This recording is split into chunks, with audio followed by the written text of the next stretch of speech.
Hi, everyone, and welcome to This Explainer. Today, we're unpacking a massive, fundamental shift happening right beneath our feet. For years, we've kind of thought of artificial intelligence as this purely virtual race, a frictionless software competition happening somewhere up there in the ethereal cloud. But as you'll see today, as we break down a fascinating report called Power 2026, The Future of AI, well, it's no longer just about software. It is about an uncompromising, heavy industry electrical reality. So let me pose this question directly to you. What actually stops artificial intelligence from scaling infinitely? If you ask most tech observers what the ultimate bottleneck is, they'll usually point to a few familiar culprits, right? They'll assume it's TSMC's chip packaging supply chain, or they'll mention environmental pushback over water cooling, or maybe local zoning boards blocking construction. And honestly, for a long time, that was absolutely true. Getting 100,000 GPUs into a single building used to be the absolute ultimate flex. Okay, let's dive into this and separate the noise from the signal. The media noise focuses heavily on GPU shortages, water usage debates, and local zoning issues. But the signal, the true, absolutely non-negotiable bottleneck holding back the entire industry right now, is grid interconnection and baseload megawatts. The wild reality is that billions of dollars worth of advanced chips are currently just sitting in warehouses, simply because facilities lack the energized plugs to turn them on. Engineering has actually largely solved the water cooling issue, and capital is just bypassing restrictive zoning boards entirely by moving to friendlier jurisdictions. The real limitation? It's electrons, not silicon. Section 1. The density explosion. Now, what's really interesting about this slide is how it visualizes an absolute order of magnitude increase in power consumption. To truly understand why electrons are the problem, we have to look at the terrifying physical heat and power density happening inside the server room itself. Between 2015 and 2020, data center power requirements were, relatively flat. A standard web rack pulled about 8 kilowatts of power. Fast forward to a 2026 AI rack, and a single liquid-cooled AI cluster rack pulls 110 kilowatts or more. That is a staggering explosion of energy demand, and the craziest part? All of this extra heat and power is being crammed into the exact same physical square footage as before. Because of this extreme density, traditional air cooling is literally physically impossible. You need liquid pumped directly onto the chips just to keep the metal from melting. But step back and think about the facility as a whole. A single hyperscale data center is rapidly becoming a 1 gigawatt power consumer. To put that into perspective, imagine a single nondescript warehouse sitting in a field. That one building requires the equivalent electrical draw of an entire medium-sized city.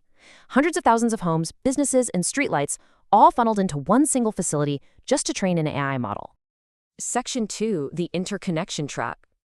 If we pull back from the server room to the regional grid, we see where the lightning-fast speed of tech crashes into the agonizingly slow bureaucracy of physical infrastructure. Take 18 months. That is how incredibly fast the tech world moves. In just a year and a half, a major tech company can secure $10 billion in venture capital, purchase 100,000 highly coveted GPUs, and construct a massive state-of-the-art data center shell from the ground up. But then, 4 to 6 years. Let that contrast really sink in for a second. You build your cutting-edge AI facility in 18 months, and then you literally sit in a dark, empty building for up to 6 years, just waiting for the local utility to run a high-voltage transmission line to your door. The power grid operates on decades-long capital cycles, but artificial intelligence operates on weeks. That mismatch, that is the trap. So the crucial point is that grid connection lead times are now the absolute longest lead time item in the entire tech stack. Major utility companies, we're talking Duke Energy, Southern Company, Dominion, they are facing data center request pipelines exceeding 40 gigawatts. They're simply overwhelmed by the demand. If the high-voltage transmission line doesn't exist to feed that facility, well, your $50 billion AI cluster is literally just an expensive paperweight waiting for a spark. Section 3. Tech becomes energy.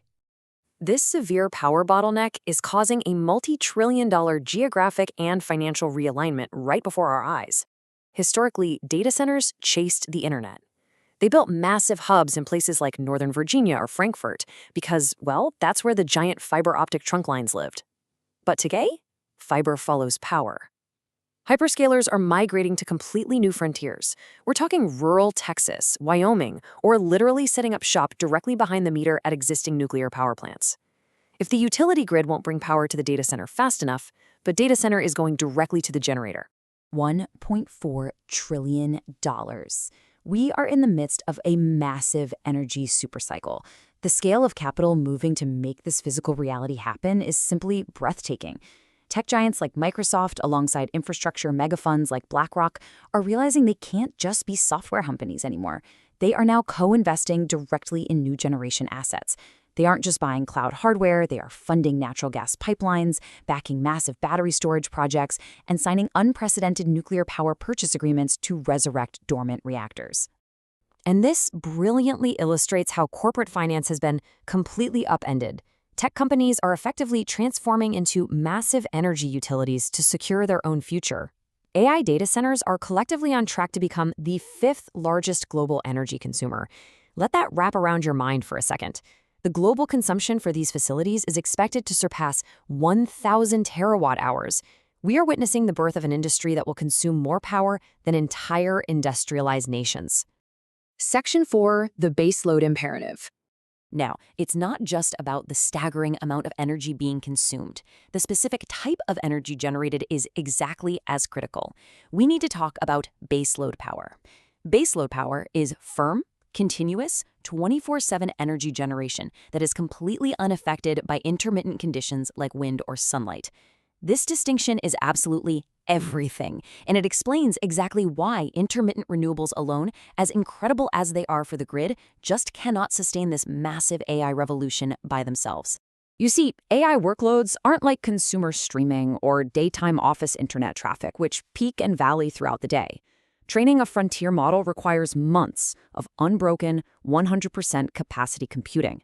Even generative inference, the act of the AI generating an answer when you prompt it, demands nonstop power as it gets embedded into every single piece of software we use. You simply cannot pause a trillion-parameter AI training run just because the sun went down or the wind stopped blowing. If the power drops, the compute fails.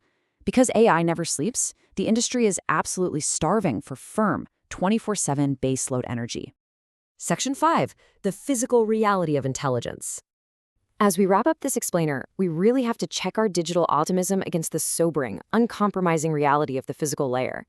I want to read you this powerful excerpt directly from the source material because it perfectly captures the stakes here. The race for AGI won't just be won by the team with the smartest algorithmic architecture. It will be won by whoever can secure the gigawatts, wire the transformers, and heat sink the racks. Raw electrical power, not just software, is the ultimate rate limiter for artificial intelligence. Intelligence is material. Silicon plus electrons equals the future. I want to leave you with this provocative final thought today because it challenges us to forever change our mental model of the AI revolution. We have to stop thinking of AI as just virtual software floating in the cloud and start recognizing it for what it truly is: heavy industry.